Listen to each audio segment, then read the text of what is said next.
Question number 1. An AC voltage is applied to a resistor R and an inductor L in series.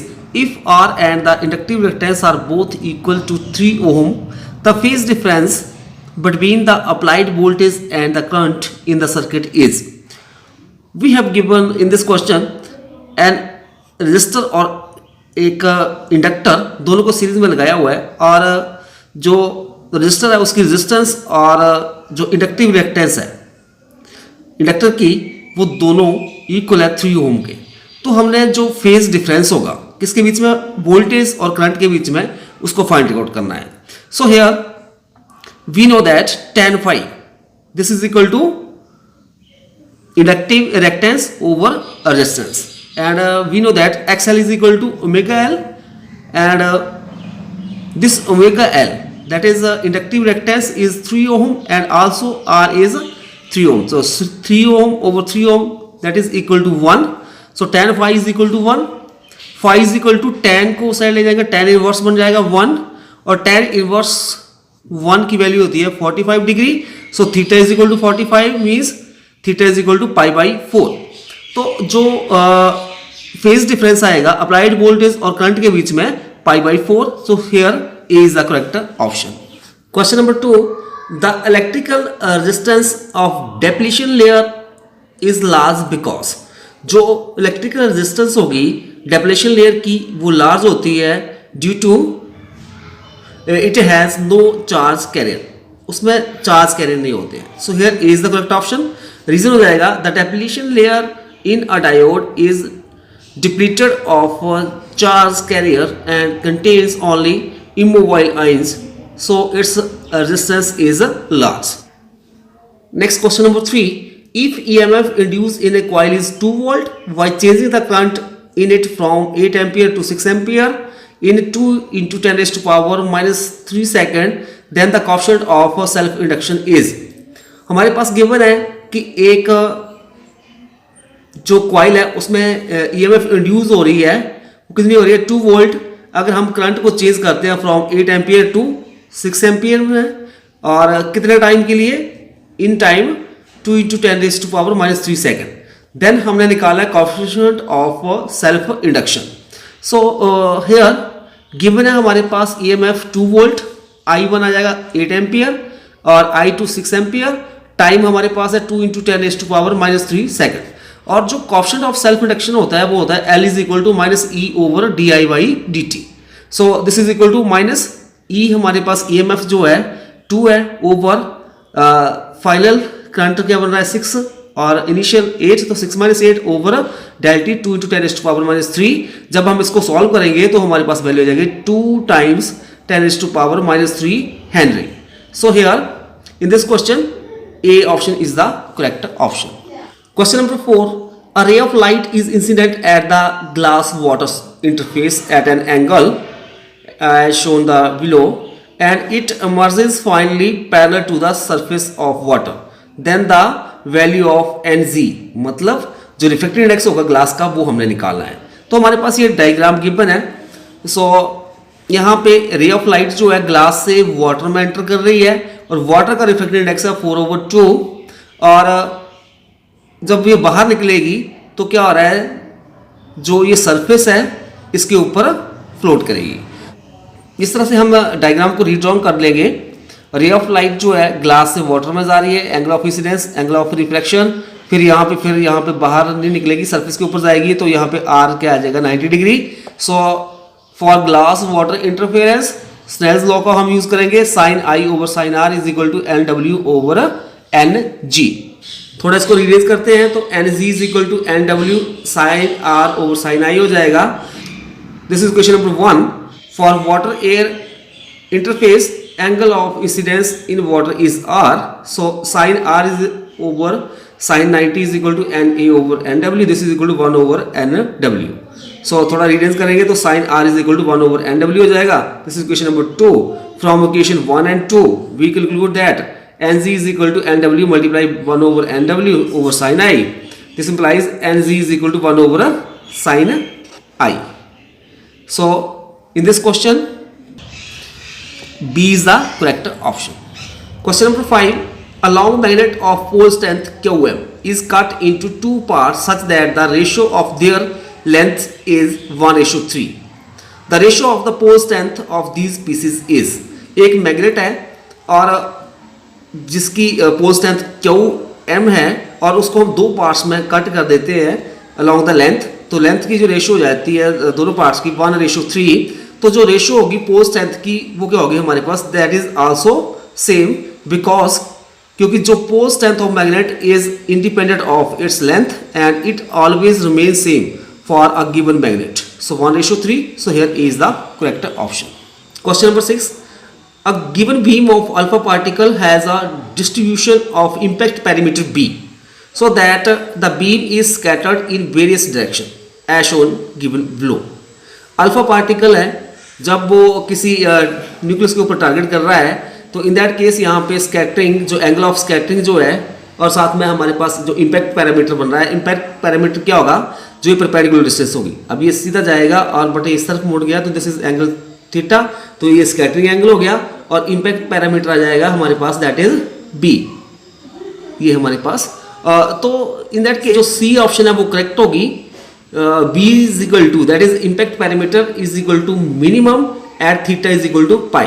इसके लिए reason आपके पास यह है, it has been seen that an alpha particle close to the nucleus suffer large scattering angle. In case of head-on collision, the impact parameter is minimum and the alpha particle rebound back. Theta is equal to pi. For large impact parameter, the alpha particle goes nearly undeviated or shows small deflection. Theta is equal to 0. Question number 7. A thin film of oil is spread on the surface of water. The beautiful colors exhibited in the light of the sun is due to. अगर हम water के ऊपर oil को spread कर देते हैं तो जब उसके ऊपर लाइट पड़ेगी, सनलाइट, तो हमारे पास ब्यूटीफुल कलर जो है वो हमें ऑब्टेन होते हैं, मतलब वहाँ पे कलर स्टिक्स ऑब्टेन होती है.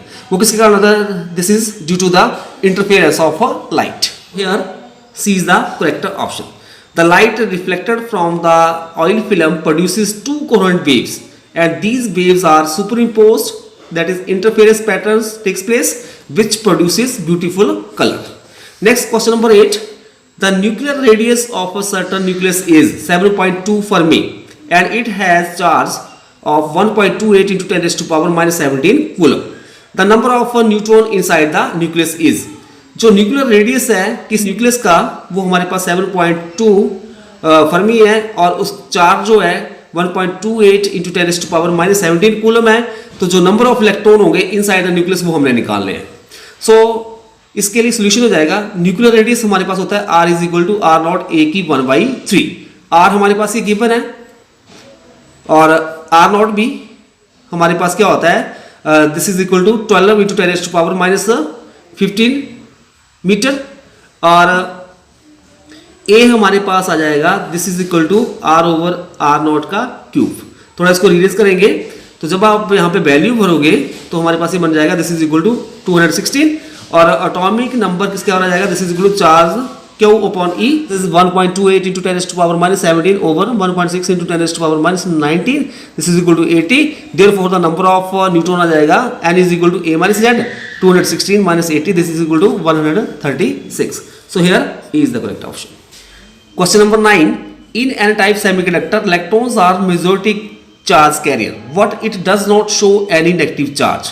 The reason is n-type semiconductor में इलेक्ट्रॉन जो है majority carrier होते हैं, बट वो शो नहीं करते हैं नेगेटिव चार्ज. इसके पीछे रीजन होता है एटम इज इलेक्ट्रिकली न्यूट्रल. जो एटम होता है वो इलेक्ट्रिकली न्यूट्रल होता है. सो इसके लिए आप रीजन देख सकते हो.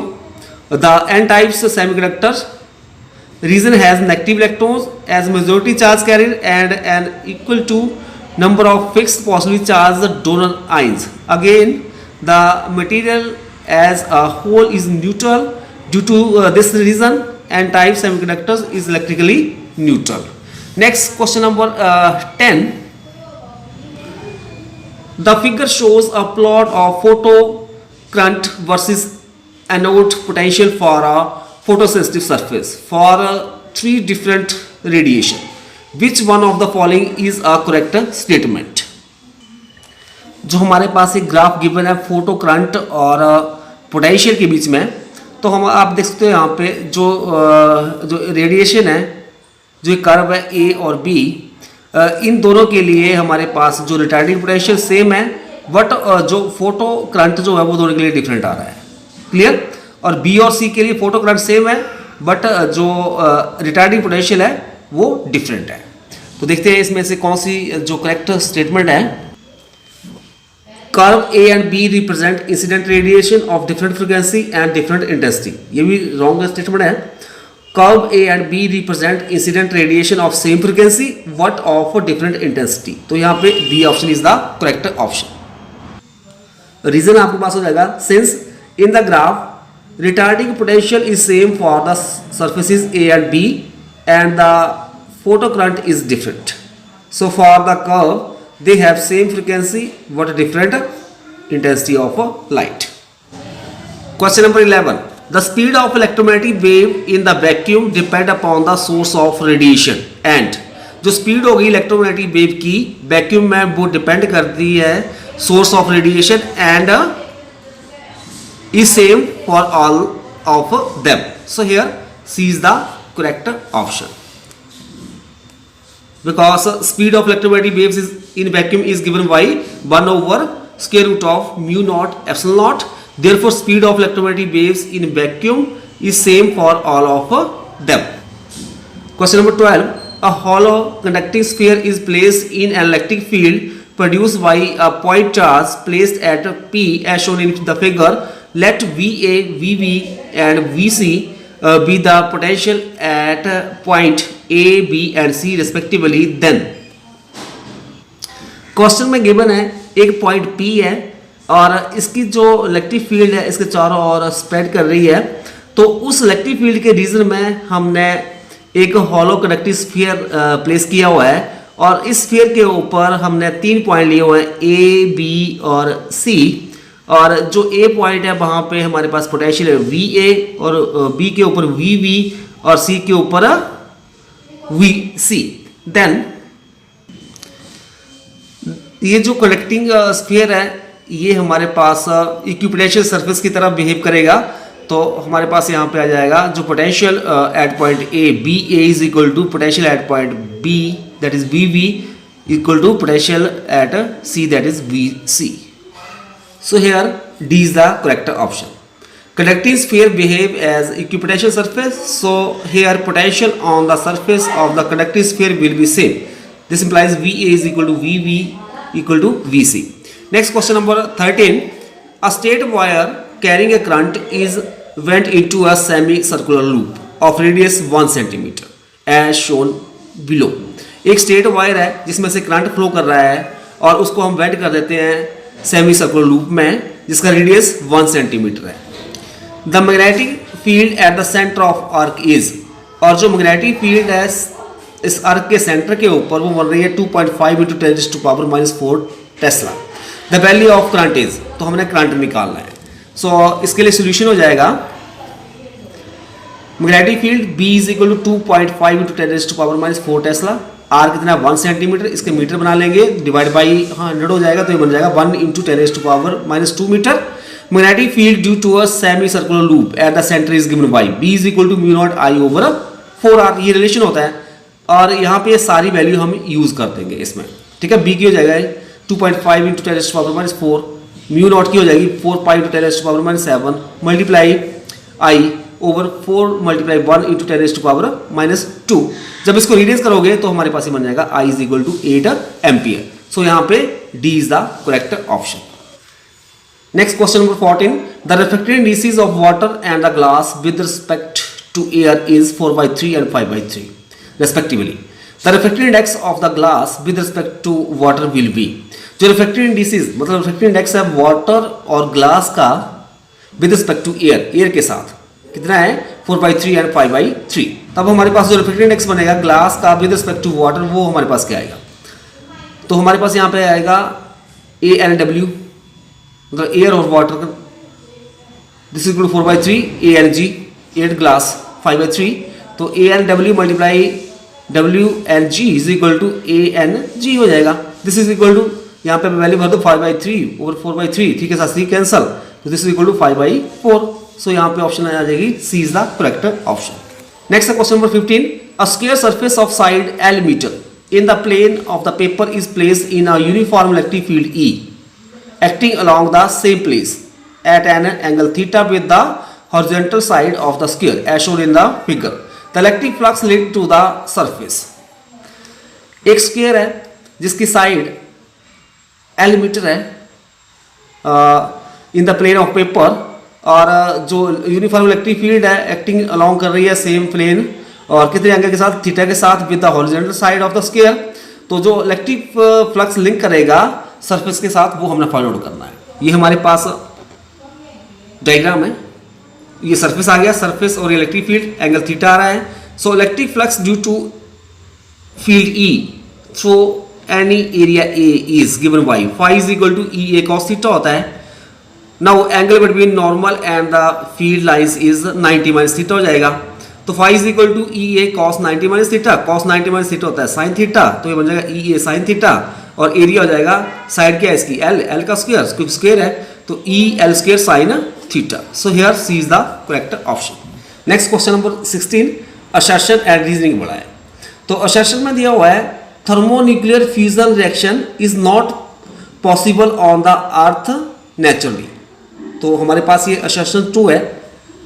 Thermonuclear reactions are those fusion reaction which is achieved by raising the temperature and the pressure of the system so that particle have enough kinetic energy to overcome the Coulomb repulsive barrier.